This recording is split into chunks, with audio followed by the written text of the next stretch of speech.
Uma passagem pela política, uma vasta carreira pelo direito.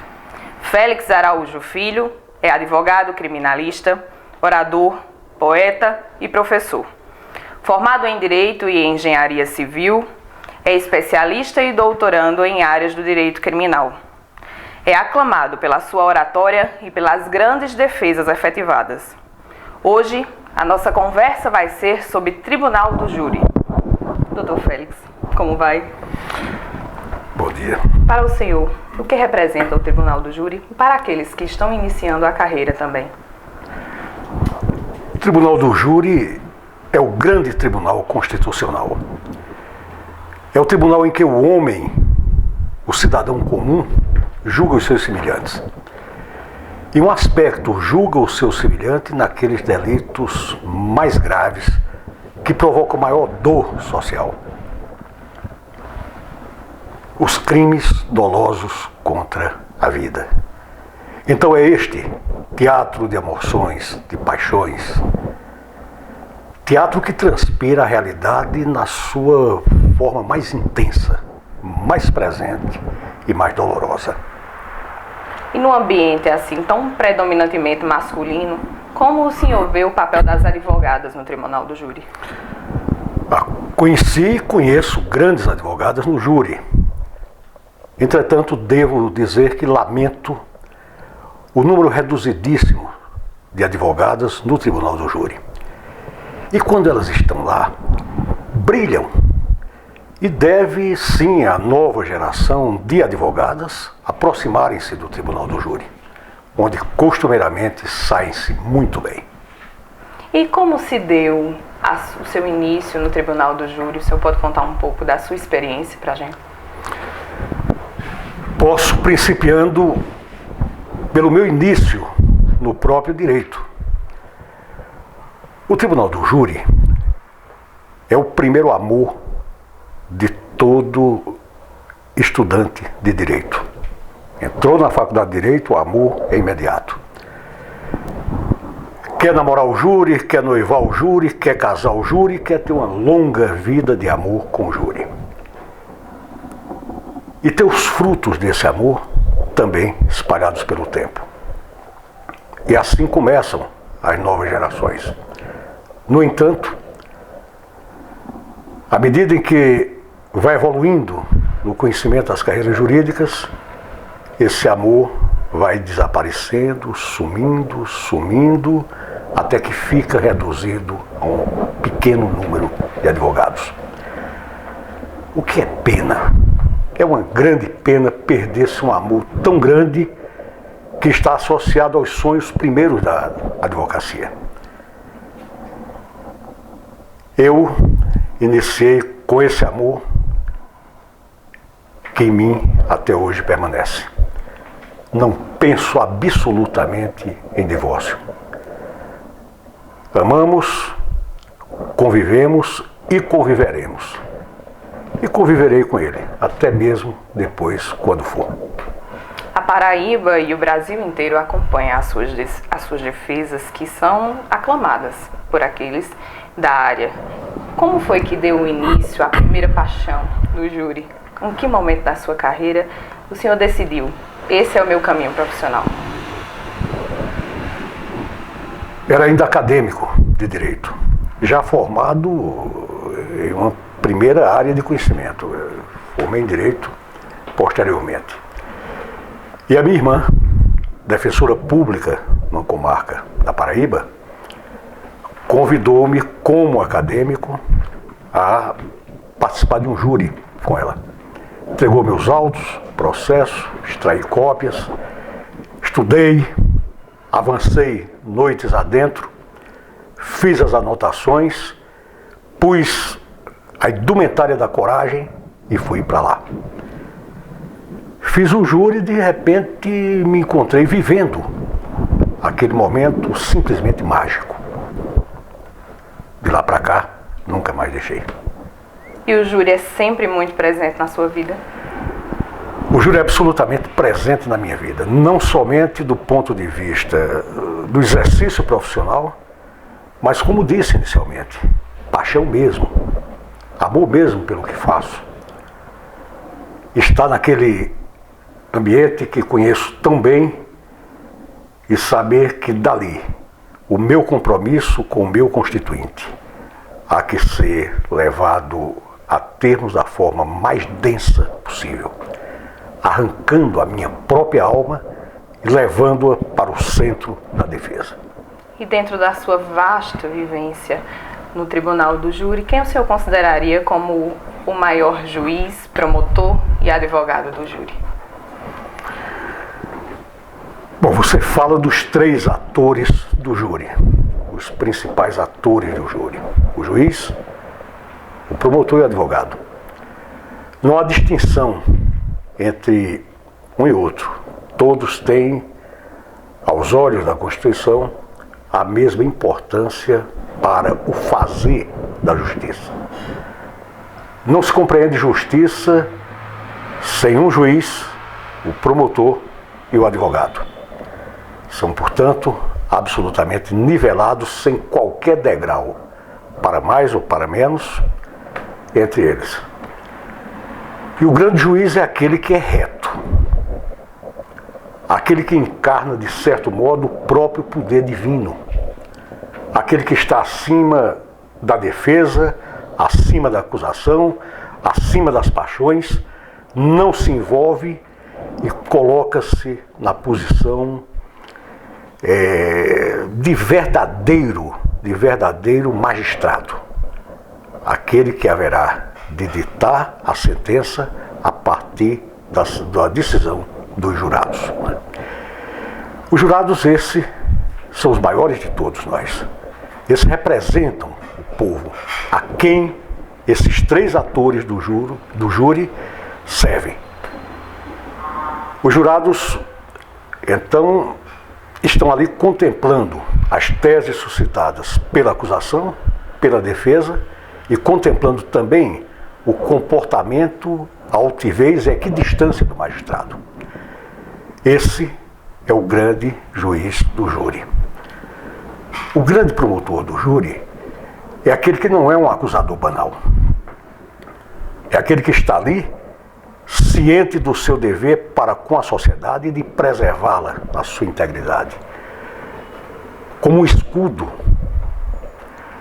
aquele que, se faltar o pão ao povo, ele estará a cobrar esse pão. O promotor é aquele que, se alguém me tirar, se alguém me subtrair 1 metro de calçamento, a sua voz precisa erguer-se para que se reponha o dinheiro do povo na sua devida altura. E no júri, portanto, o promotor é aquele que, em nome da sociedade, em nome da lei, empreenderá a defesa da sociedade. Não me refiro àquele acusador banal. O que quer acusar? Porque quer acusar. Quer acusar porque quer um lugar no mundo como a figura do censor, aquele que bate, aquele que reprime. Este não é certamente o grande promotor. Mas o Brasil, a Paraíba, tem grandes promotores que realmente exercem as suas funções com os olhos voltados ao superior interesse da coletividade. E o grande advogado é aquele que é apaixonado pela causa, aquele que não pode abrir mão da luta pelo seu constituinte. Ainda que ele mereça uma sanção, ele precisa exercer o fundamento maior do seu dever profissional, conter a sanha punitiva do Estado. Se tem que receber uma sanção, se tem que ser punido o seu constituinte, que seja na justa, exata medida do direito.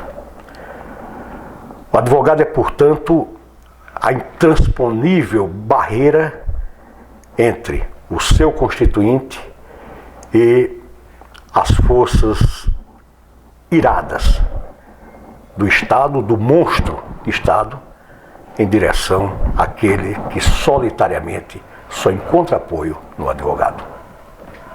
foram grandes ações no tribunal do júri, grandes defesas suas. Qual o primeiro sentimento quando pisou no tribunal do júri e o que sente até hoje? É o mesmo sentimento de hoje.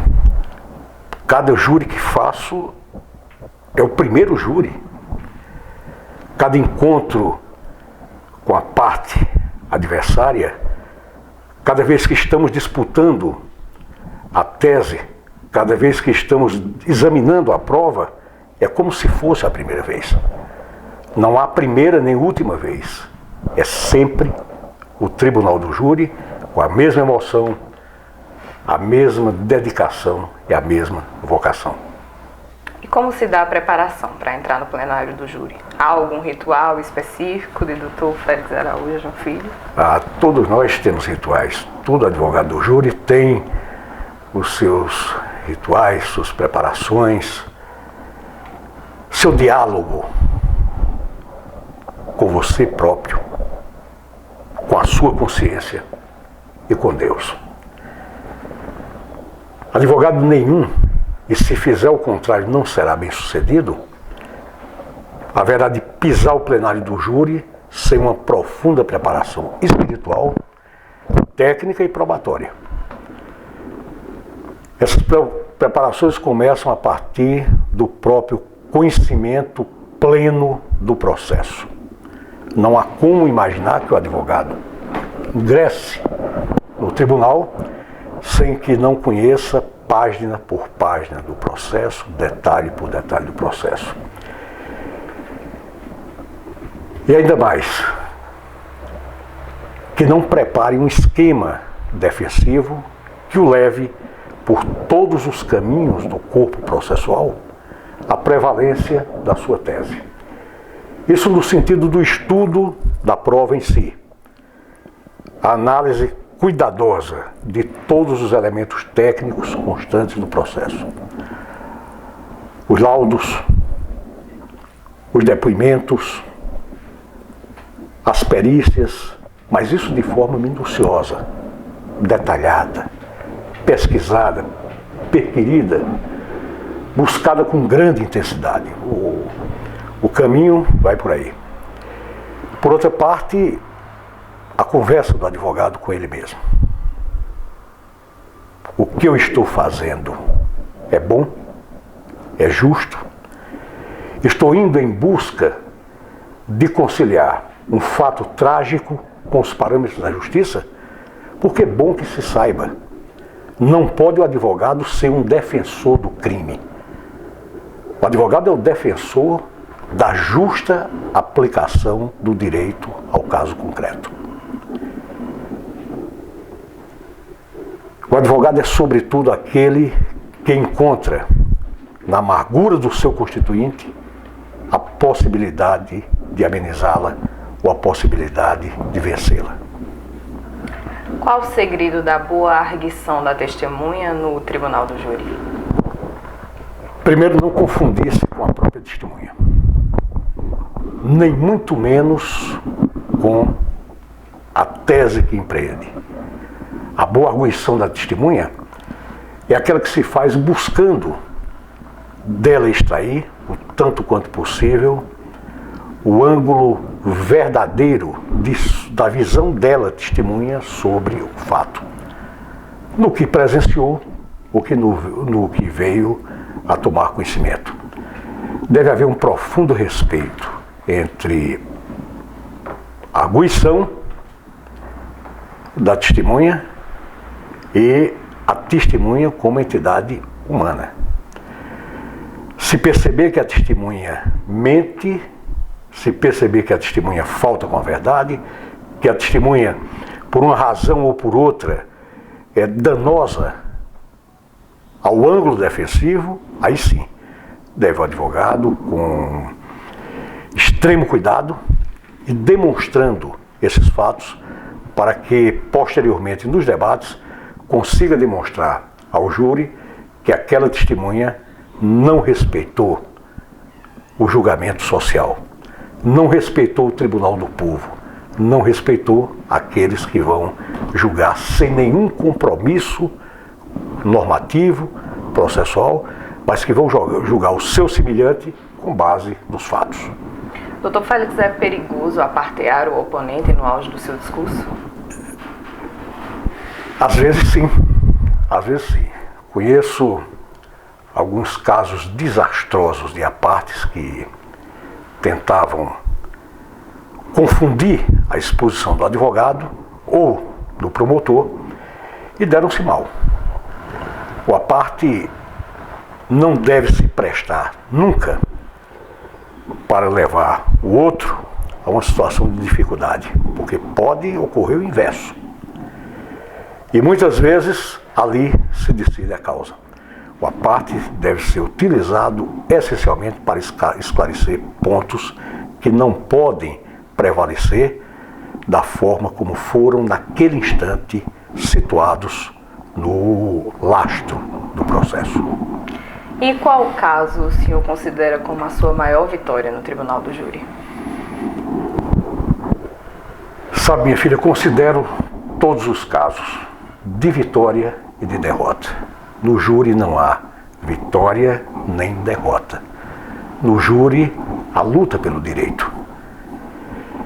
E seja qual for o resultado, seja qual for a dimensão em que se coloque a decisão do conselho de sentença, é sempre o advogado vitorioso no júri. Portanto, eu contabilizo todas as minhas passagens pelo júri, independentemente do resultado, como momentos vitoriosos. Sabe por quê? Porque o júri é o lugar da humildade. É onde a gente aprende que é possível ganhar, mas que é possível também perder.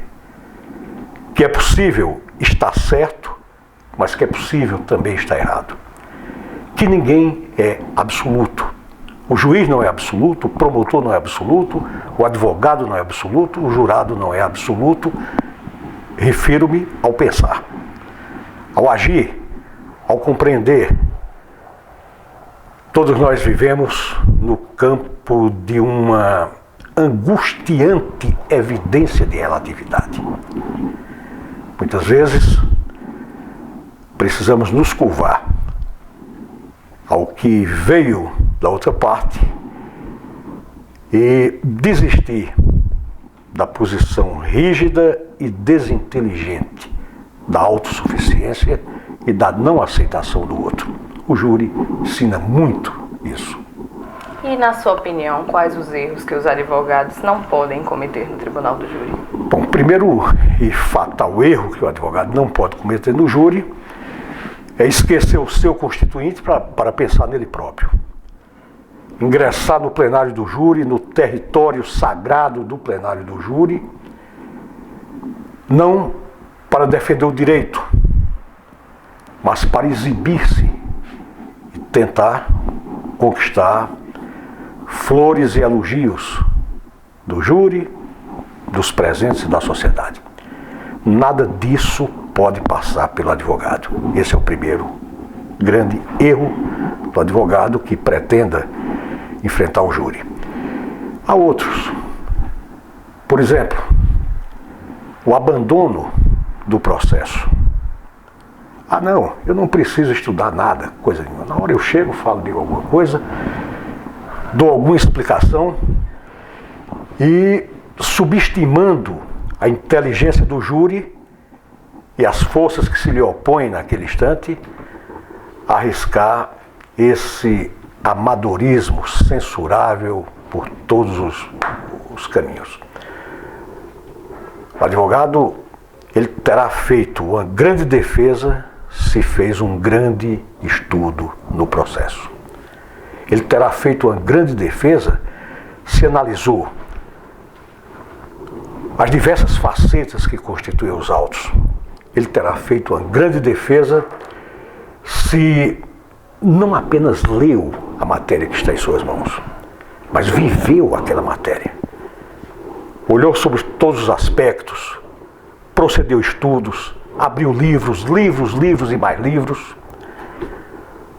ouviu pessoas experientes nas diversas áreas do conhecimento que envolvem aquele fato. Um erro absurdo também que pode cometer o advogado é o de que apenas o constituinte precisa dele.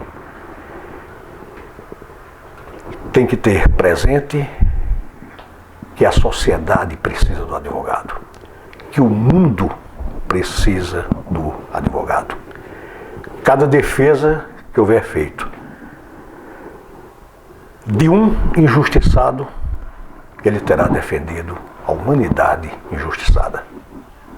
E alguma vez o senhor se sentiu constrangido em advogar? Eu tenho tido um relacionamento muito sincero com a minha profissão. Se por algum motivo a causa me é inconveniente, seja pela natureza do fato, seja pela circunvizinhança em que o fato se inscreve no sentido humano, vale dizer, alguma espécie de vínculo de pessoas que possam de algum modo levar-me a uma condição de constrangimento, eu não reluto em não aceitar a causa.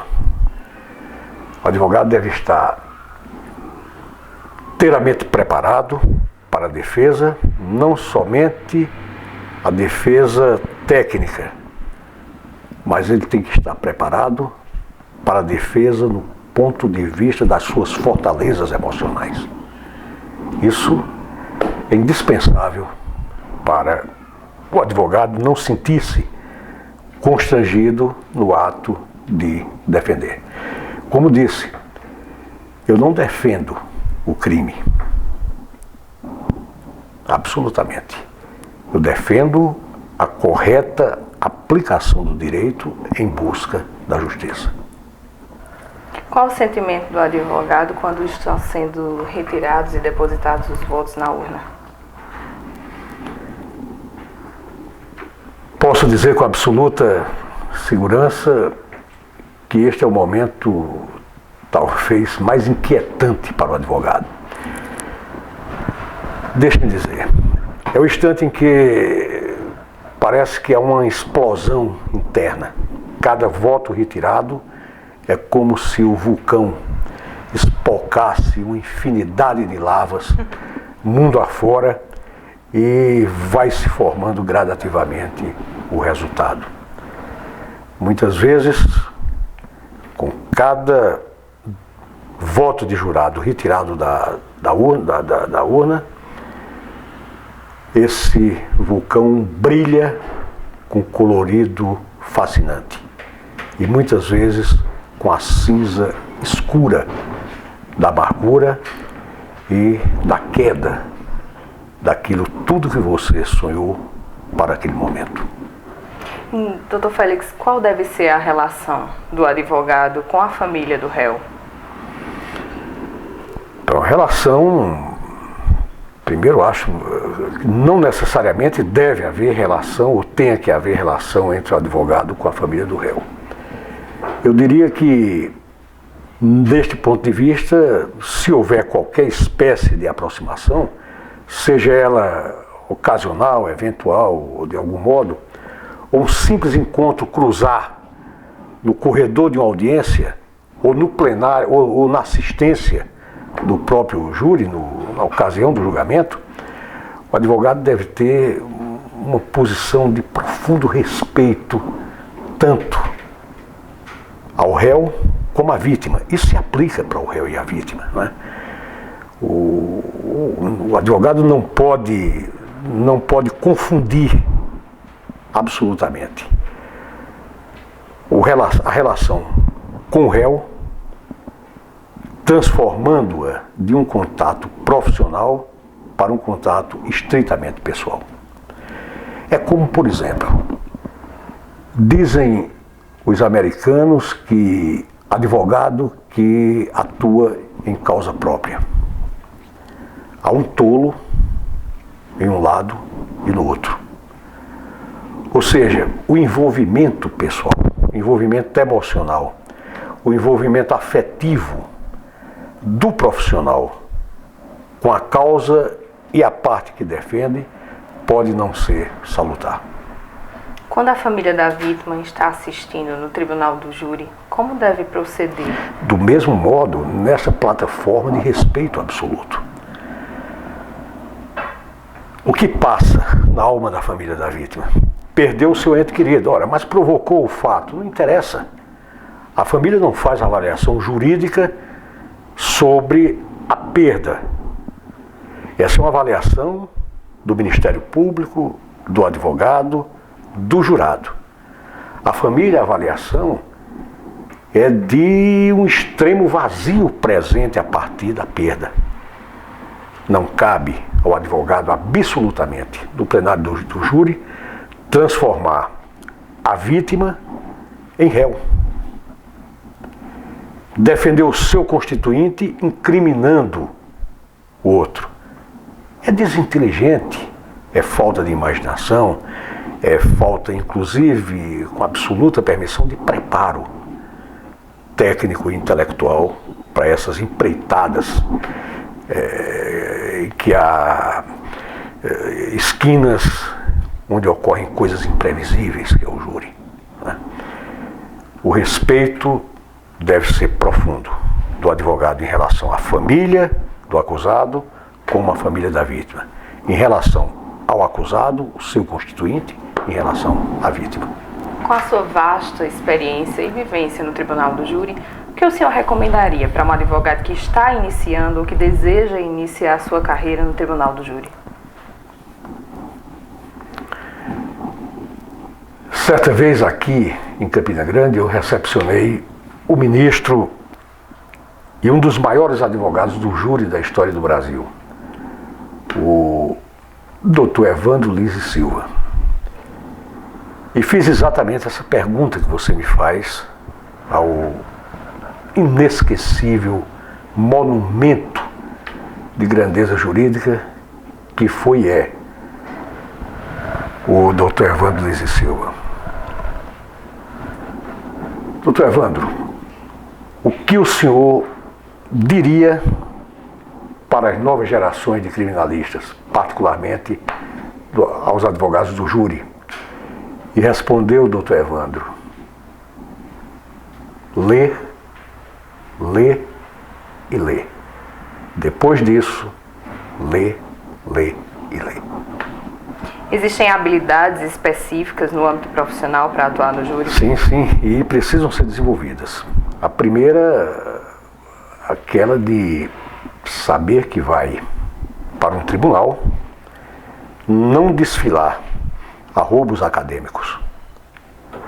Vai conversar com a coletividade, conversar com o seu povo sobre um caso e levar a essas pessoas as explicações necessárias que incorporam, que integram a defesa do seu constituinte.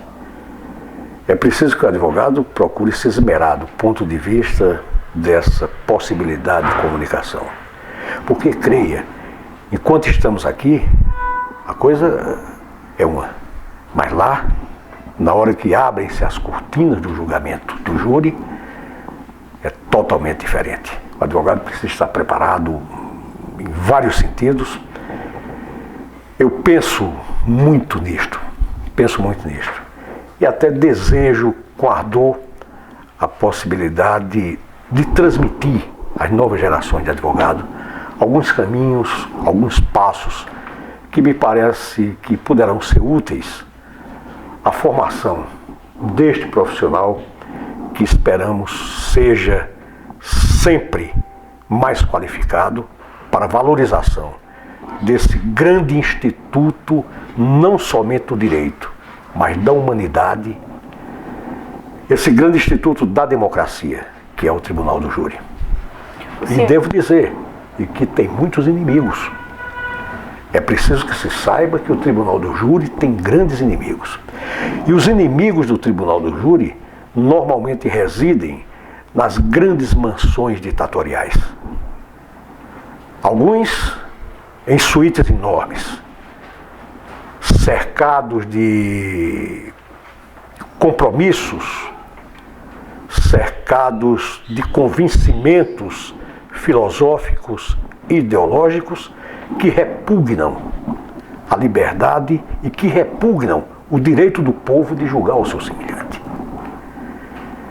Nessas grandes mansões ditatoriais, onde se reúnem aqueles que estabelecem a cumplicidade contra o júri, aqueles que se reúnem nas bibliotecas dessas mansões ditatoriais e preparam-se teoricamente, são extremamente preparados para o processo social e acadêmico de convencimento da imprestabilidade do júri.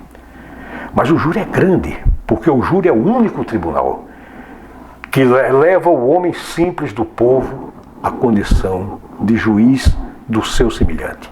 Pode errar? Pode. Pode sim, pode errar. Mas eu prefiro muito mais o erro puro de uma sociedade livre do que o erro consciente e criminoso dos pequenos grupos ou pequenas cabeças que julgam os seus semelhantes. O senhor contabiliza grandes vitórias no tribunal do júri, mas o insucesso às vezes pode não ser adquirido de uma forma muito positiva para os novos advogados que estão entrando agora no tribunal. Qual seria o conselho do senhor para eles encararem esse fato? Primeira coisa, paixão pelo direito. Não está escrito em lugar nenhum do universo ontológico do direito, do universo filosófico do direito, de que há obrigações com resultados. Se o jovem advogado já se convence de que o seu papel é o papel de desempenhar bem a sua função, auxiliando o seu constituinte a fazer valer a sua verdade, naquilo efetivamente em que ela for verdade. O advogado não pode se comprometer também com a mentira, com o desvario. Ele há que ser verdadeiro. E esteja certa, minha filha, que lhe transmito agora uma experiência antiga. O advogado, para se sair bem na sua atividade profissional, principalmente o criminalista, ele não precisa mentir nem criar versões distintas da verdadeira versão. A arte está em encontrar nesse redemoinho onde a poeira do tempo e a poeira das vaidades muitas vezes escurece a visão do fato em si, que nele próprio está a substância de uma defesa extremamente positiva. Portanto, o jovem advogado não tem que estar choramingando e encolher-se diante de um eventual resultado negativo, resultado não esperado. Esperava a absolvição do meu constituinte e não obtive. O Tribunal do Júri comporta duas naturezas. Uma, a de ser surpreendente. E a segunda, de ser mágico. Surpreendente porque quando imaginamos que tudo aquilo está pronto para um resultado determinado, o entendimento do jurado, o entendimento do Tribunal do Povo, o entendimento da coletividade é outro. E mágico porque logo, logo, este teatro vai abrir as suas cortinas e outro resultado virá também de forma surpreendente. Todas essas coisas podem ser amainadas, todas essas coisas podem ser melhoradas a partir de um dado apenas: o amor pelo direito. Qual a mensagem final deste vídeo que o senhor deixa para os advogados e para aqueles que irão assisti-lo? Para os que eventualmente me honram com suas presenças, mas nos julgamentos em que participei, tenho participado e participarei, mensagem de absoluta gratidão. Não me move a vaidade de colocar-me em posição nenhuma em relação ao colégio maravilhoso, esplendoroso de advogados criminalistas paraibanos. Mas para as novas gerações é que saibam que cada vez que chego ao plenário do júri, a única coisa que se vê em mim claramente é o amor que tenho pelo que faço. Se eu tivesse a aventura de poder escolher o dia da minha partida, escolheria o plenário do júri. O lugar e o dia. Escolheria um dia de júri no plenário do júri. Quem sabe não fosse essa uma tese que convencesse o jurado num dos casos mais difíceis. Uma grande experiência, um vasto conhecimento. Félix Araújo Filho é patrimônio da Paraíba.